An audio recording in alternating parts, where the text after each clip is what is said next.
perang itu hanya akan menciptakan situasi yang pada akhirnya tidak ada yang untung. Presiden pernah berpidato di depan IMF World Bank yang mengatakan kalau kita perang, terus kita menang, tapi kita menang di atas reruntuhan yang lain. What is that for? What is that for? Belakangan juga Bu, ini yang agak mengerikan. Muncul isu atau ancaman penggunaan nuklir dalam perang. Ancaman ini nyata atau sekedar untuk nakut-nakutin dunia, Bu? Dunia sedang menunggu, dunia sedang sangat tidak bagus situasinya. Apapun yang dapat dilakukan Indonesia agar G20 dapat terus bekerja akan kita lakukan. Yang ingin saya garis bawahi, dunia menunggu hasil KTT G20 yang diharapkan dapat menjadi katalis pemulihan ekonomi global dunia yang inklusif. Situasi sekarang mirip dengan situasi menjelang perang dunia. Saya nggak tahu bagaimana situasinya. Apakah semengerikan? Kalau kita bicara perang dunia ya sudah mengerikan lah Bu ya. Apalagi kalau Ibu mengatakan waktu itu mirip apa yang telah dilakukan Indonesia atau ASEAN Bu untuk situasi di Myanmar.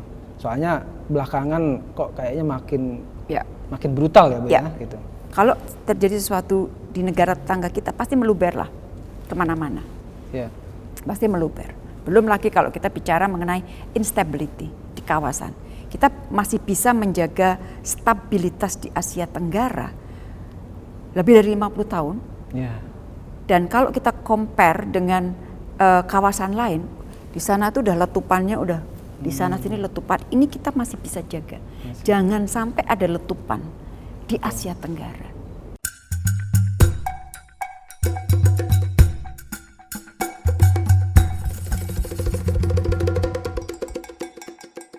Amerika Serikat butuh waktu 225 tahun atau lebih dari 2 abad untuk punya Menteri Luar Negeri yang perempuan, yaitu Madeleine Albright.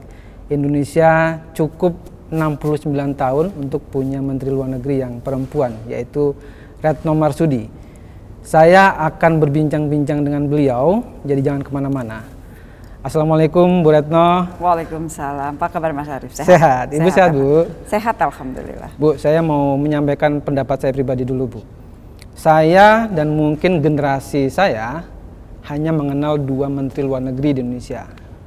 Pertama, Ali Alatas dan Bu Retno. Alhamdulillah.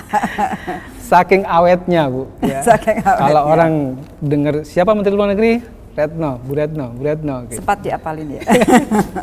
Iya, Pak Jokowi pasti mempertimbangkan kapasitas dan jam terbang Ibu sebagai diplomat untuk menjadi Menteri Luar Negeri Bu ya. Tapi menurut saya untuk menjadi Menteri Luar Negeri yang bagus dan berhasil membangun hubungan yang baik dengan negara-negara dan nyaris tanpa gejolak, saya pikir nggak cukup dengan kapasitas ya Bu ya. Apa rahasianya Bu? Bisa di-share ke pemirsa kami yang kebanyakan kalangan milenial, barangkali bisa menginspirasi Bu. Ya, pertama terima kasih. Tidak mudah menavigasi sebuah hubungan dengan banyak negara, apalagi di titik sekarang ini menyitir apa yang disampaikan Presiden pada saat pidato di depan DPR. Ini adalah salah satu puncak dari leadership Indonesia di dunia, karena 2 tahun berturut-turut kita sedang ketua G20, kita akan menjadi ketua ASEAN. Dan di beberapa isu kontribusi kita cukup menonjol, misalnya di isu Palestina, di isu Afghanistan, di isu Myanmar. Jadi kita tuh kalau dalam pergaulan internasional misalnya isu mengenai Afghanistan, isu mengenai terutama mengenai women empowerment di Afghanistan. Itu yang dicari, Indonesia. Coba kita ajak Indonesia. Nah, oleh karena itu Bapak Presiden tidak salah mengatakan bahwa ini adalah salah satu titik kulminasi leadership Indonesia, dan untuk mencapai titik itu memang tidak mudah. Yang pertama adalah samalah kita kayak bergaul antar manusia. Yang penting itu kan trust ya. Trust, kepercayaan. Kalau kita bergaul itu harus ada trust. Kalau adanya adalah saling curiga, maka akan lebih sulit kita untuk mengelola hubungan. Nah, trust itu yang paling tidak yang saya rasakan, saya sangat bersyukur menjadi seorang perempuan. Ada hal-hal yang tidak dimiliki laki-laki yang justru dimiliki oleh perempuan. Terutama adalah masalah ketelatenan menjalin hubungan yang beyond hubungan resmi. Jadi dari hal-hal kecil, dari hal-hal personal yang kita memang sengaja openin untuk investasi jangka panjang, ternyata itu manfaatnya sangat luar biasa. Saya sangat merasakan misalnya pada saat kita menghadapi atau harus mengevakuasi warga negara kita di Afghanistan. Kebayang nggak sih waktu itu situasinya kayak apa? Itu kita minta tolong telepon sana sini menggunakan semua networking yang kita miliki agar warga negara kita bisa keluar dengan dari aman. Situasi yang tidak menentu itu dengan selamat.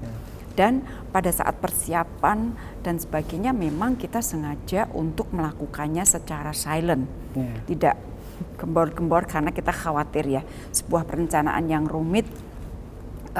Menurut saya nanti biarlah publik kita mengetahui pada saat kita sudah berhasil. Jadi jawabannya adalah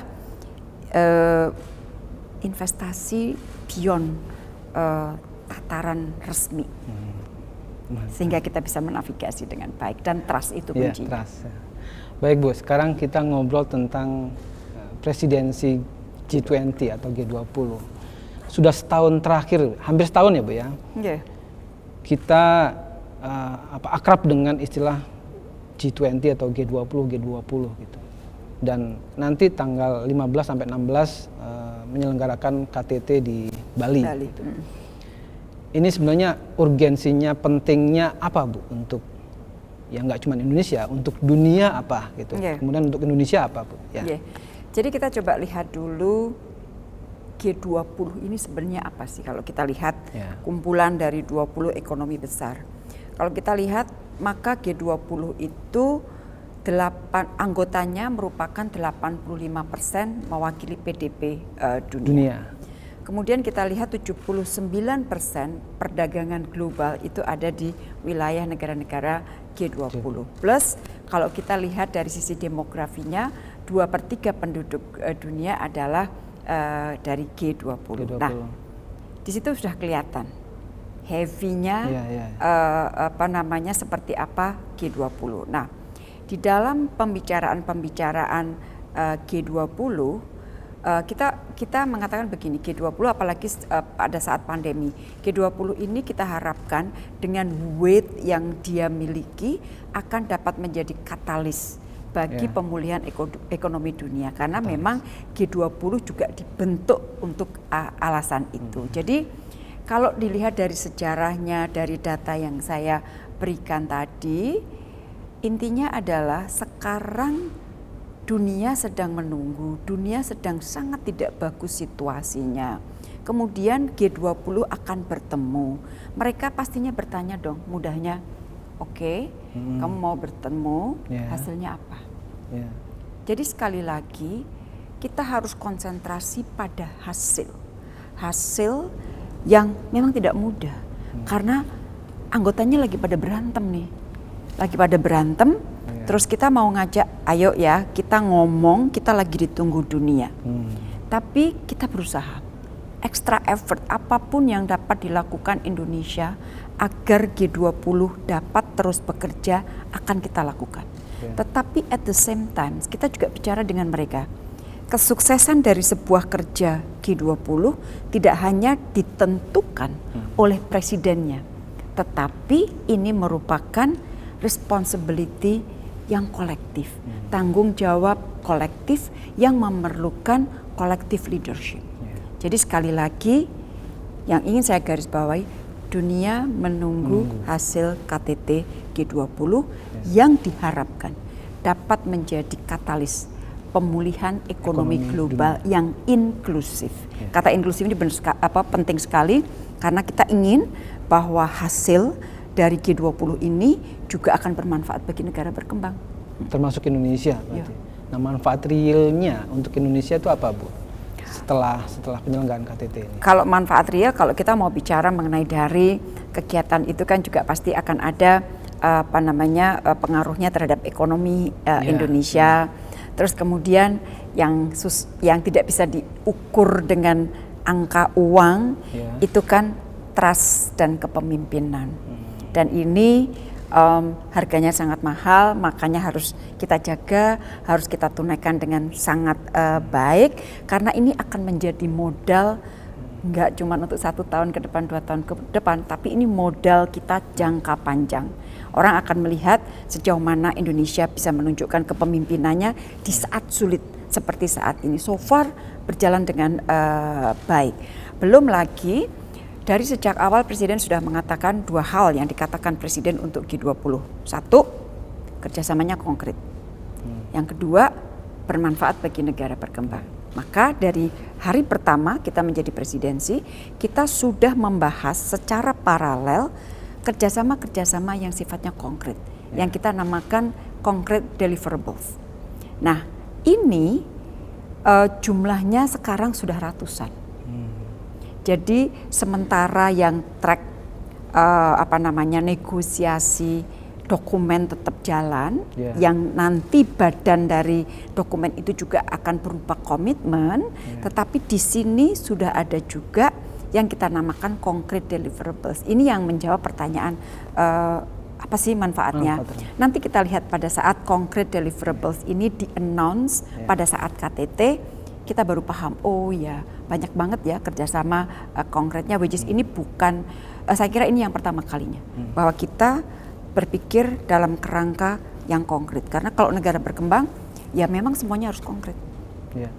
Ada 3 isu utama yang akan dibahas di situ. Pertama, arsitektur kesehatan global, transformasi digital, kemudian transisi energi. Saya nggak tahu ini, Bu. Ini penting semua. Saya kalau diurutkan mana yang paling penting kayaknya nggak bisa di nomor 1, 2. Ini nomor 1 semua ini, Bu. Pada saat kita mulai menjadi presiden G20, 3 itu prioritasnya. Tadi disampaikan health, energy, sama digital. Which is itu memang betul-betul isu yang sangat penting untuk dibahas. Sekali lagi dikontekskan dalam konteks kepentingan negara berkembang.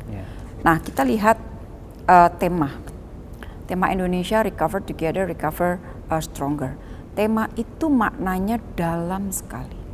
Waktu itu kan pandemi. Jadi kita sedang mencoba untuk berusaha keluar dari pandemi dan keluar dari pemulihan ekonomi.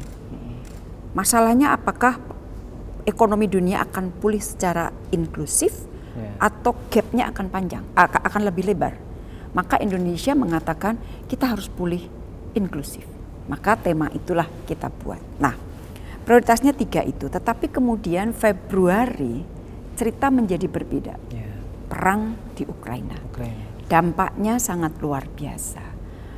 Salah satu dampak yang dirasakan luar biasa selain faktor energi, pangan. Oleh karena itu kita menginjek tambahan isu di dalam debat selama hampir 1 tahun ini adalah mengenai masalah ketahanan pangan. Kebetulan Bapak Presiden juga salah satu champion dari kelompok yang dibuat oleh Sekjen PBB yang khusus mengamati, memonitor dampak pangan, energi dan keuangan dari perang di Ukraina. Jadi ini semuanya nyambung. Oleh karena itu nanti di dalam KTT dibagi 3 sesi. Sesi pertama bicara mengenai energi dan pangan. Kita gabung menjadi satu. Karena memang ini dampaknya luar biasa, terutama terkait dengan Ukraina. Yang kedua kita akan bicara mengenai health. Dan yang ketiga kita akan bicara mengenai masalah digital. Kalau health misalnya, intinya adalah bagaimana kita mempersiapkan menghadapi pandemi ke depan. Karena semua orang tergagap, semua negara tergagap pada saat COVID-19 pandeminya datang. Kemudian kalau digital, sekali lagi, transformasi digital terutama untuk mendukung ekonomi negara berkembang dan semuanya agar inklusif. Itu antara lain ide besarnya seperti itu. Beberapa hari lalu Ibu bilang tingkat konfirmasi kehadiran pemimpin-pemimpin negara tinggi. Kalau boleh tahu bocorannya apa aja Bu? Negara mana aja Bu? Mungkin kalau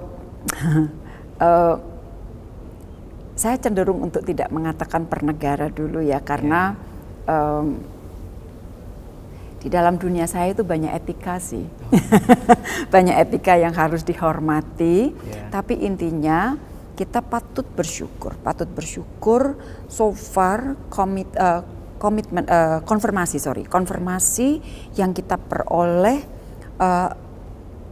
sangat tinggi sih, kalau boleh saya bilang sangat tinggi, karena kita lihat di KTT yang dalam situasi yang normal pun kan tidak selalu semua leaders bisa hadir. Karena mereka mungkin punya agenda dalam negeri yang nggak bisa ditinggalkan dan sebagainya. Nah ini situasinya kan sangat luar biasa, sangat luar biasa dalam konteks tantangan yang sedang dihadapi. Nah dengan situasi seperti ini, kalau kita kemudian lihat konfirmasi yang kita peroleh per saat ini, maka kita perlu bersyukur. Dan di situ saya ingin menerjemahkan bahwa komitmen negara untuk tetap meng-engage, untuk tetap bekerja sama masih ada. Dan kita ambil itu untuk kita kapitalisasi. Termasuk Vladimir Putin dan Joe Biden Bu ya, konfirmasi Bu? Sekali lagi banyak etika yang harus saya hormati. Kita masih melakukan komunikasi terus, terutama dengan negara-negara yang ada situasi khusus. Ada situasi khusus. Saya ingin ambil misalnya Brazil ya. Situasi khususnya adalah pemilu ronde putaran kedua baru saja selesai. Terus begitu pemilu selesai, kita melakukan komunikasi dengan mereka mengenai masalah kehadiran dan sebagainya, yang kita paham betul ada situasi-situasi yang khusus yang dimiliki negara-negara tersebut, sehingga kenapa misalnya sampai sekarang kita belum mendapatkan konfirmasi, tapi kita jalin terus komunikasi dengan mereka. Baik Bu, tema lain tapi ada hubungannya dengan G20 juga Bu. Dalam sidang Majelis Umum PBB September kemarin kalau nggak salah Bu ya, Ibu berpidato menyerukan penghentian perang Ukraina dengan Rusia dan menawarkan paradigma win-win bukan zero sum. Penjelasannya bagaimana Bu? Kalau kita tanya rakyat ya, at the end kalau di piagam PBB itu dimulai dengan we the people, ya kan? Jadi kita harus fokus kepada kepentingan rakyat.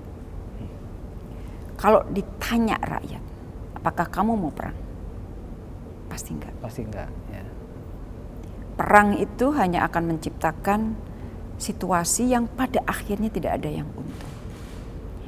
Presiden pernah berpidato di depan IMF World Bank yang mengatakan kalau kita perang, terus kita menang, tapi kita menang di atas reruntuhan yang lain. What is that for? What is that for? Oleh karena itu, sebenarnya paradigma win-win itu sudah ada di dalam kehidupan hubungan internasional setiap negara. Tapi kadang-kadang kita hanya ngomong doang, gitu loh. Dan perlu terus diingatkan. Maka saya mengambil forum General Assembly, sidang Majelis Umum, untuk mengingatkan bahwa kita akan hidup lebih nyaman, lebih lebih nyaman, bisa bekerja sama dengan lebih baik kalau paradigma win-win itu ada di setiap negara. Dan win-win situation itu tidak jatuh dari langit.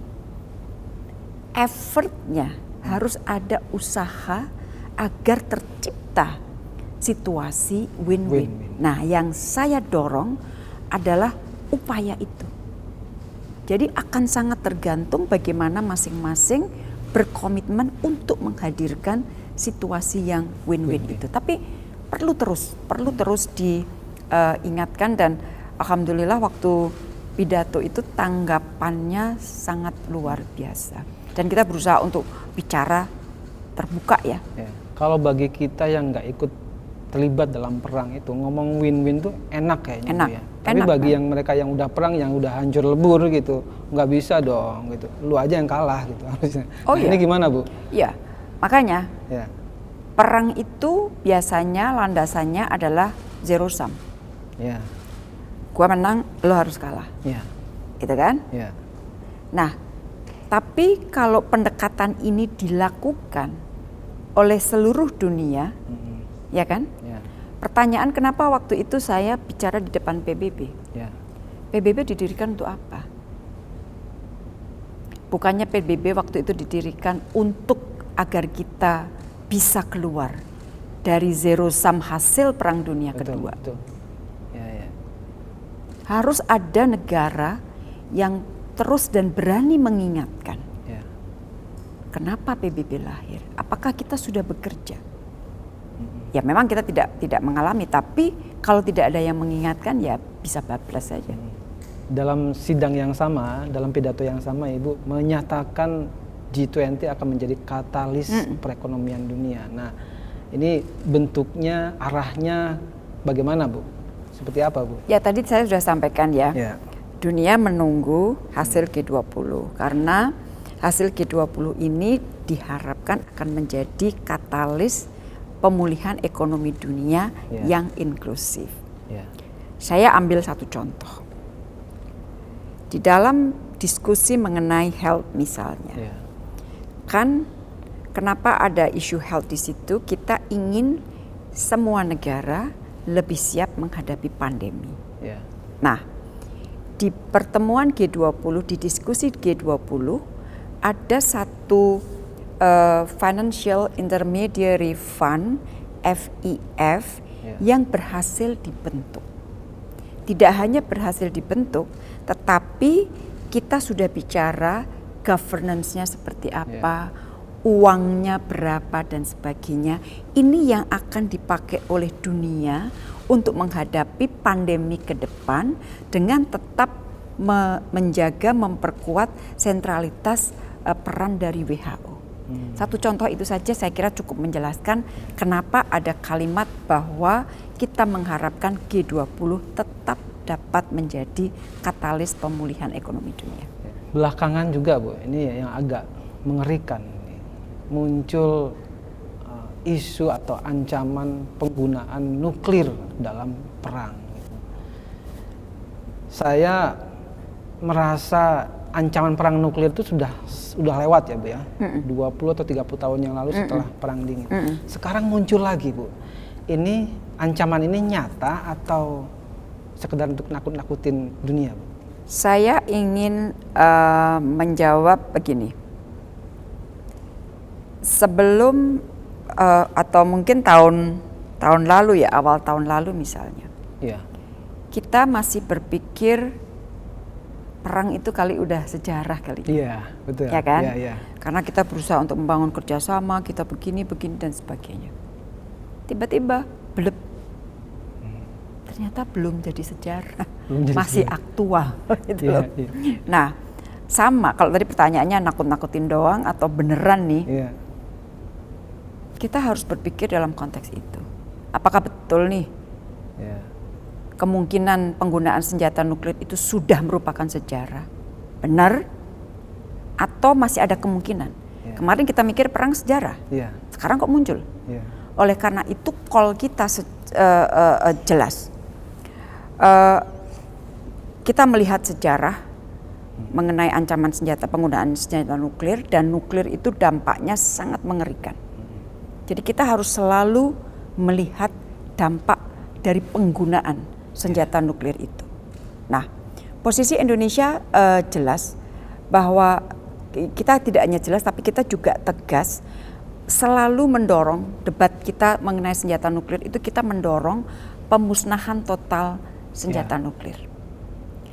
Dan sekali lagi kita harus terus mengingatkan. Jadi gini, kalau di dunia internasional kan ada diskusi yang membahas mengenai masalah aturannya. Aturan itu harus dijalankan. Dan di diskusi aturan ini posisi kita jelas, pemusnahan total senjata nuklir.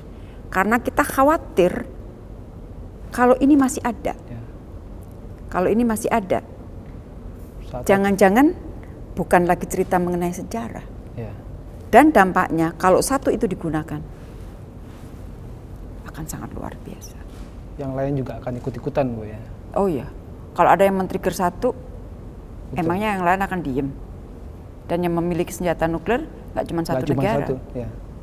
Nah, nanti di forum KTT nanti ada pembicaraan khusus nggak, Bu, untuk setidaknya mencegah lah, ngingetin, mencegah atau apa? Udah jangan gitu.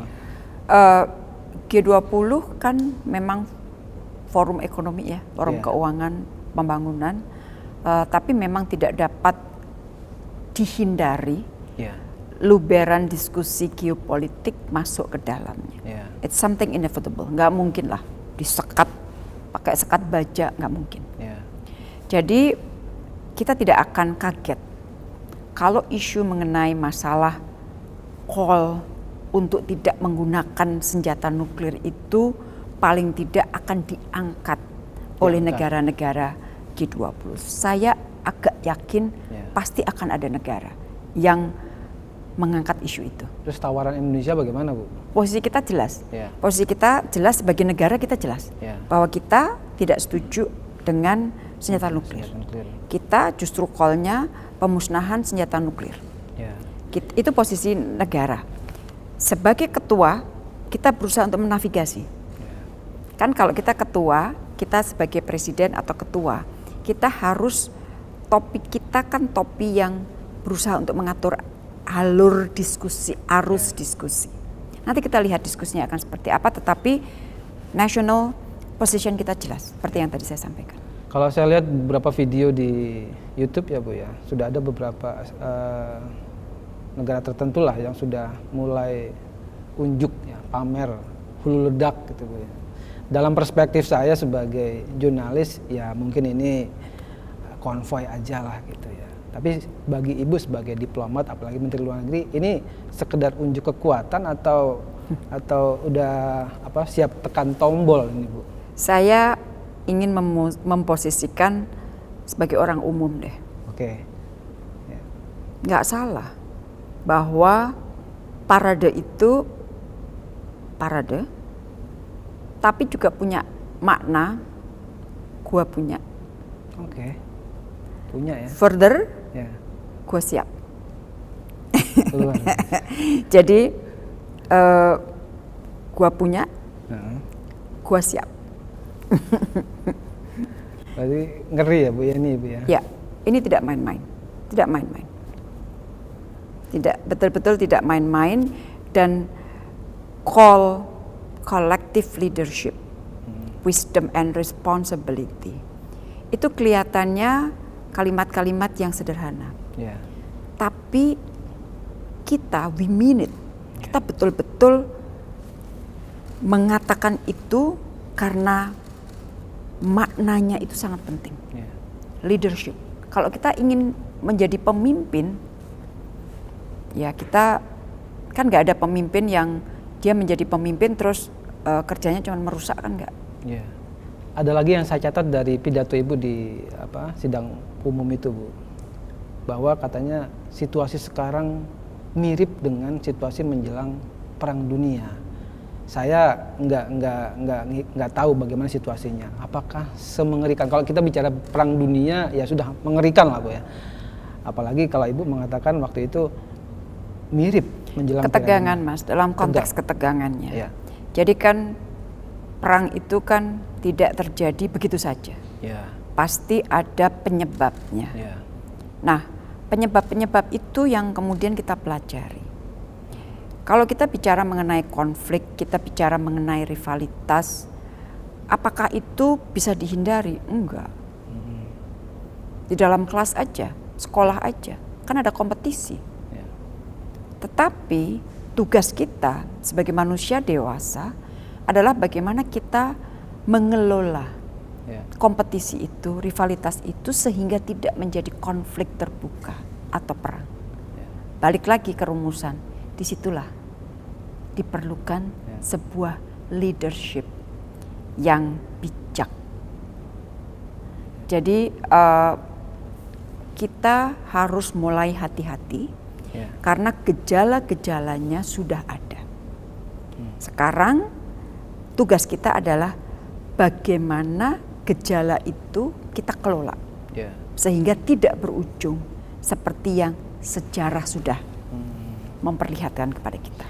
Ibu juga menyinggung indikasi bahwa situasi ini bisa memicu kebangkitan ultranasionalisme. Ultranasionalisme kalau yang saya pahami seperti yang di Jerman itu ya Bu ya. Sudah muncul di mana-mana. Sudah muncul di mana? Banyak. Kita perhatikan aja deh.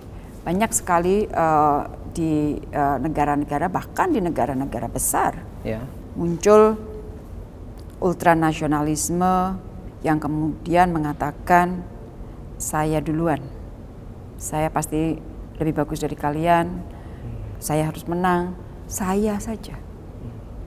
Balik lagi, kalau dunia ini, jangankan dunia ya Mas, kalau dalam keluarga, ini kan kumpulan individu ya, paling tidak dimulai dari suami istri, kemudian dari anak-anak. Kalau semua hanya mengatakan saya, emangnya rumah tangga itu akan awet? Enggak kan? Apalagi dalam konteks dunia. Kalau cuman yang ada adalah saya, yang ya forget it. Nggak akan terjadi dunia yang damai, dunia yang makmur, dunia yang makmurnya adalah inklusif, yang nggak ada. Jadi kalau kita kalau kita besar, kalau kita kaya, disitulah ada tanggung jawab yang besar pula. Kalau kita kaya, saya selalu mencoba menganalogkan dengan hal-hal yang simple. Kalau kita hidup di dalam satu RT misalnya, kita kaya, kita diberi rezeki yang bagus, kita kaya. Di pinggir-pinggirnya adalah miskin. Kita nggak mau berbagi. Emangnya kita mau dihormati? Emangnya kita mau aman? Enggak. Sama Mas. Exactly. Baik, sekarang saya mau persempit ke lingkup Asia Tenggara Bu. Kita bicara global tadi Bu. Sekarang kita bicara Asia Tenggara. Myanmar, negara tetangga Indonesia, anggota ASEAN juga. Situasinya belum baik lah, belum stabil dan masih memerlukan perhatian negara-negara tetangganya. Apa yang telah dilakukan Indonesia atau ASEAN Bu, untuk situasi di Myanmar? Soalnya belakangan kok kayaknya makin brutal ya Bu ya gitu. Situasi Myanmar bukan membaik. Situasi Myanmar semakin mengkhawatirkan. Kita punya semua data. Dan pada saat kita baru saja mengadakan special ASEAN Foreign Ministers Meeting di Jakarta. Tanggal 27 Oktober. Nah, di dalam pertemuan itu confirm bahkan alih-alih ada perbaikan, situasinya justru memburuk. Terutama dari tingkat kekerasan. Nah, pada saat terjadi kudeta itu Februari, Bapak Presiden sudah mulai bergerak karena ada sesuatu yang kita khawatirkan dari adanya kudeta itu. Maka Bapak Presiden melakukan komunikasi dengan para leader ASEAN. Ini ada satu kejadian di salah satu keluarga kita, apa enggak sebaiknya kita kumpul, kita bahas sebagai satu keluarga. Maka terjadilah ASEAN Leaders Meeting di Jakarta, April 2021. Di situ juga diundang Senior General Min Aung Hlaing dari militer Myanmar. Kita duduk, intinya adalah kita satu keluarga, ada masalah. Ini yang kemudian disepakati oleh keluarga untuk membantu Myanmar, yaitu melalui apa yang dinamakan 5-point consensus. Ada 5 point of consensus. Nah, dah selesai. Tentunya para pemimpin ASEAN menunggu apakah 5 point of consensus itu diimplementasikan. Di titik ini sudah lebih dari 1,5 tahun. Kita melihat tidak ada perkembangan yang signifikan dari implementasi 5 point of consensus. Justru yang terjadi situasinya menjadi lebih buruk. terutama masalah penggunaan kekerasan. Yeah. Nah, pertanyaannya, dan ini pasti juga pertanyaan awam, oke, belum dijalankan, situasi memburuk, apa dong yang mau dilakukan ASEAN? Yeah. Ya kan? Yeah. Mosok kita akan begini-begini terus. Karena kalau terjadi sesuatu, kan dunia ini kan menjadi tidak berbatas ya. Yeah. Batasan saklek itu kan nggak ada. Yeah. Kalau terjadi sesuatu di negara tetangga kita pasti meluber lah kemana-mana. Yeah. Pasti meluber. Belum lagi kalau kita bicara mengenai instability di kawasan. Kita masih bisa menjaga stabilitas di Asia Tenggara lebih dari 50 tahun. Yeah. Dan kalau kita compare dengan kawasan lain, di sana tuh udah letupannya udah di sana sini letupan. Ini kita masih bisa jaga. Jangan sampai ada letupan di Asia Tenggara. Tapi kita perlu kerjasama. Dan kalau kita masuk suatu organisasi, itu ada yang namanya kewajiban. Ya kan? Kewajiban apa yang harus kita penuhi. Kita ingatkan, penuhi dong kewajiban-kewajiban itu. Karena kita berorganisasi. Maka Presiden melihat situasi ini kembali. Presiden kontak dengan Perdana Menteri Hun Sen sebagai Ketua ASEAN. Presiden menyampaikan, ini udah 1,5 tahun, nggak ada perkembangan. Yeah. Ini kita sedang persiapan KTT November di Phnom Penh. Saya usul supaya di KTT itu dibahas isu mengenai Myanmar. Yeah. Pendekatan apa yang akan dilakukan ASEAN mencermati situasi seperti ini. Nah, Perdana Menteri Hun Sen merespon dengan positif dan kemudian meminta para menteri luar negeri untuk mempersiapkan. Maka terjadilah pertemuan di tanggal 27 Oktober.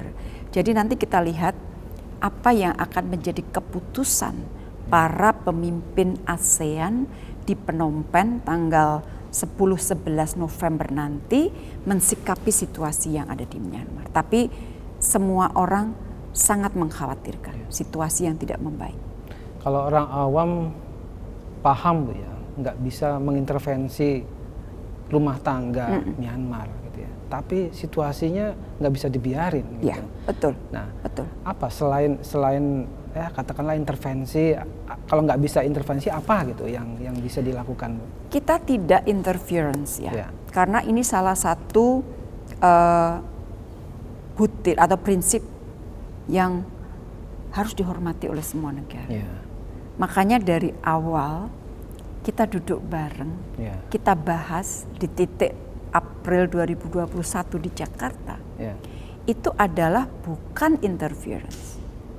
Dan di situ kalau kita melihat 5-point konsensus itu adalah upaya keluarga, dalam hal ini adalah ASEAN, untuk menawarkan bantuan, memfasilitasi, mendorong dialog. At the end, yang akan menyelesaikan, yang akan dapat menyelesaikan isu Myanmar adalah rakyat Myanmar, bukan orang luar. Tugas keluarga ASEAN adalah menjembatani, memfasilitasi. So, isu interference nggak ada, sama sekali nggak ada. Kita ingin membantu, tetapi kita ingatkan, kalau ada anggota dari sebuah organisasi yang sudah mulai menyimpang, harus ada respon dong. Kalau enggak nanti semuanya menyimpang, ambiar dong organisasinya. Yang rugi lagi-lagi rakyat. Jadi kita selalu harus menempatkan kepentingan rakyat itu sebagai titik yang ada di tengah. Di negara tetangga yang lain, Bu, ini ada hubungannya sama warga negara Indonesia di Kamboja. Katanya ada penyekapan, human trafficking yang sampai sejauh ini menurut informasi yang saya terima dan saya pantau di media-media juga, jumlah korbannya belum ada angka yang pasti. Nambah terus. Jadi perkiraannya berapa, Bu, yang di Kamboja? Kita nggak bisa perkirakan karena kan saya sendiri yang untuk Kamboja, saya kan turun langsung. Saya ketemu dengan kepala polisi, saya ketemu dengan Menteri Dalam Negerinya, saya ketemu dengan Menlunya. Sebelumnya saya komunikasi dengan Menlunya begitu ada laporan. Jadi di Kamboja saya tangani sendiri.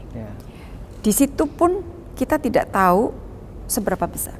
Karena kan semuanya tidak terdaftar. Iya. Tidak terdaftar kan? Nah, saya hanya ingin memberikan angka dari tahun 2020 sampai 2022. Itu sudah 1018 WNI yang ditangani oleh perwakilan Indonesia. Dari 1018 ini di Kamboja saja sudah 679. Yeah. Myanmar ada 143. Filipina ada 97, Laos 68 dan Thailand 31. Jadi ini adalah merupakan kejahatan terorganisir dan yang menjadi korban adalah warga negara Asia Tenggara. Asia Tenggara? Ya, jadi korban dari warga negara Thailand misalnya ada, korban warga negara Filipina ada juga, itu loh. Jadi ini korban saling terkait satu sama lain, terus kemudian makanya kita harus menyelesaikannya juga dengan kerjasama di ASEAN. Kita sudah bicara dengan ASEAN bahwa kita harus perkuat kerjasama untuk melawan transnational organized crime termasuk TPPO, perdagangan manusia. Dan dengan Kamboja sangat kooperatif, betul-betul membantu kita untuk mengevakuasi mereka, dan dari waktu ke waktu saya masih terus diberikan laporan oleh dubes kita di Phnom Penh. Hari ini kita bisa membebaskan lagi berapa orang, nanti besok begitu lagi. Jadi kita tidak tahu berapa ribu jumlahnya, tapi yang jelas dari waktu ke waktu bertambah terus. Dan penyelesaiannya tidak hanya di hilirnya, di hulunya.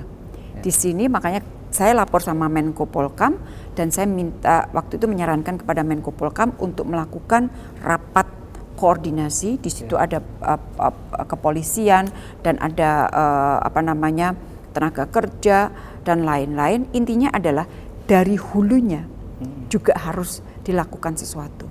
Law enforcement-nya, ya kan? Kan nggak mungkin orang itu pergi tanpa ada yang mengirim di sini. Lacak orang yang mengirim di sini, ambil tindakan dan sebagainya. Jadi kita harus punya komitmen penyelesaiannya bukan hanya di hilir, tapi dari hulunya juga. Ibu menyebut ini kejahatan terorganisir, artinya itu semacam sindikat mafia atau mungkin melibatkan aparat oknum aparat sana, Bu? I don't know. Tapi informasi dan bukti-bukti yang kita peroleh tidak mungkin peristiwa ini terjadi begitu saja. Itu yang dapat saya jawab. Modus operandinya bagaimana, Bu? Mengirim terus sudah gitu. Jadi salah satu modus operandinya begini. Pokoknya misalnya saya nih ya. Ada orang yang menelpon saya mengatakan kamu mau kerja toh, oke. Aku harus tes enggak, backgroundnya apa aja, tapi pokoknya nanti kamu akan kerja di bagian keuangan, kamu akan mendapat gaji, biasanya janjinya itu antara $1.000–1.500, terus kalau kamu udah siap nanti akan ada orang yang datang untuk menyiapkan semuanya, dah disiapkan, berangkat sampai sana, kemudian udah ada yang ngatur di sana, langsung ditransfer ke tempat kerjanya. Di tempat kerja itu dimasukkan di dalam satu gedung, ada komputer, kemudian dikasih tahu bahwa tugas kamu adalah menipu orang Indonesia. Direkrut lagi gitu? Bukan hanya direkrut, tapi ini kan online scam ya. Jadi menipu sehingga orang tersebut store uang dan sebagainya. Dan ada targetnya. Dalam waktu 1 bulan orang yang direkrut ini harus menyetor ekuivalen dengan berapa juta rupiah. Nah ini banyak warga negara kita yang kaget, tidak sesuai dengan janji tentunya, dan harus melakukan kejahatan. Nah inilah yang menjadi cikal bakal mereka mulai lapor ke kita, terus kemudian kita urus. Baik Bu, tentang tema terakhir Bu, tentang diplomasi vaksin. Masyarakat Indonesia atau setidaknya saya lah membayangkan waktu itu situasi dunia lagi berebut vaksin ya tahun lalu Bu ya. Semua negara butuh untuk vaksin. Indonesia sangat butuh gitu. Dan jumlahnya tidak sedikit. Masya, penduduk kita banyak banget. Nah, itu gimana Bu diplomasinya? Apa yang Ibu yakinkan kepada WHO atau produsen vaksin? Saya butuh sekian, terus pasti ditanya, kok banyak banget gitu? Buat apa aja gitu? Apa Bu yang diyakinkan Bu? Balik lagi pada aset diplomasi. Diplomasi lagi, oke. Jadi kita ini selalu harus mikir long term ya. Nggak cuman besok kita mau ngapain. Jadi kalau kita melakukan sesuatu harus betul-betul dipikir bahwa ini akan menjadi investasi kita untuk jangka panjang. Pasti kepake Mas. Ini kita selama 8 tahun saya menjadi Menlu, itu investasi itu aku pakai banyak banget. Termasuk untuk masalah vaksin. Ya kan? Di tengah situasi yang chaotic, semua memerlukan vaksin. Waktu itu belum ada produksinya loh. Belum tentu vaksin seednya itu akan jadi. Kalau jadi yieldnya seperti apa, itu udah semua orang perlu. Nah sekali lagi, karena kita ini dikenal sebagai mitra yang trusted, kita dikenal mencoba untuk terus berkontribusi di dalam permasalahan dunia, maka diperhatikan. Jadi di titik itu semua komunikasi saya dengan para menteri luar negeri hanya menyangkut masalah vaksin.